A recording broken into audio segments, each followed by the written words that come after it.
Good morning, students. In the previous lecture, I have discussed distributed application paradigm, in which I have discussed level of abstractions. In level of abstraction, I have discussed the lowest level, that is message passing paradigm, the basic message passing paradigm, client server model, and peer-to-peer paradigm. These three topics we had a discussion on in the last lecture. Today I am going to discuss message system paradigm. So in message passing paradigm and message system paradigm seems very similar, but these two are the uh, different. In message passing paradigm, the basic approach was for inter-process communication. The data exchange between the sender and the receiver. A process sends a message representing the request, and the receiver receives and processes it and then sends back as reply.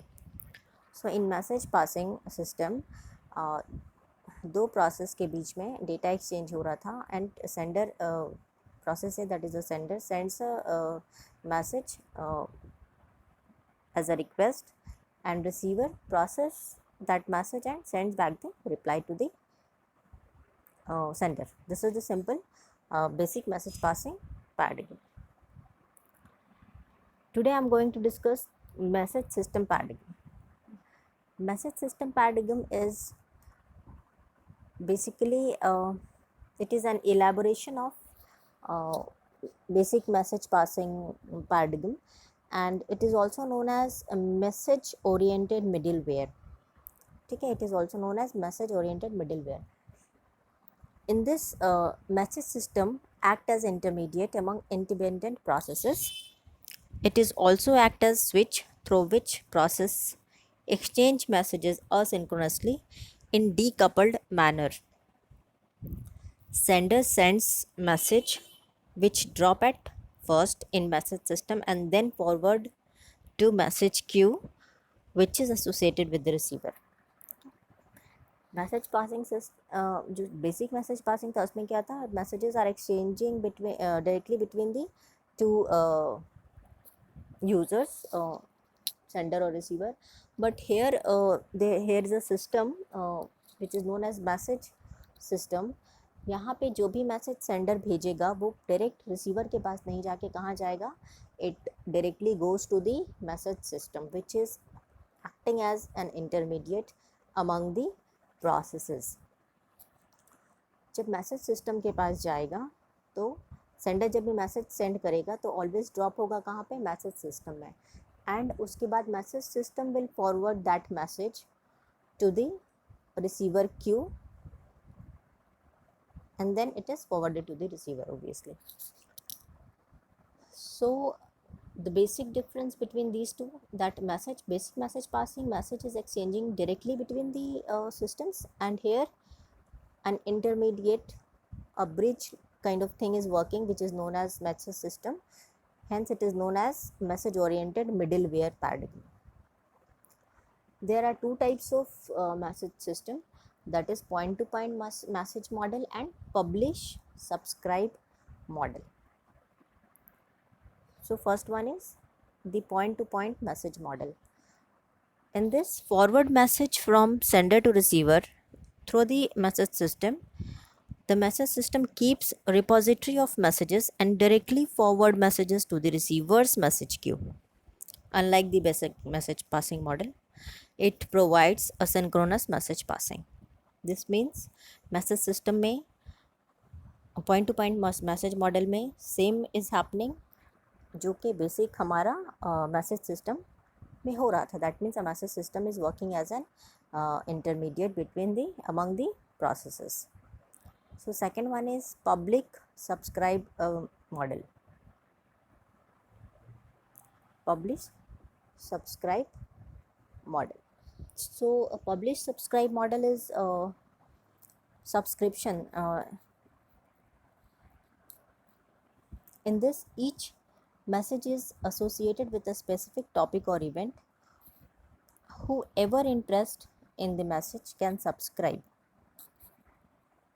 to the event before it occurs, and when the waited event occurs, the process publishes the message with an event or topic, and then the message system distributes message to all the subscriber.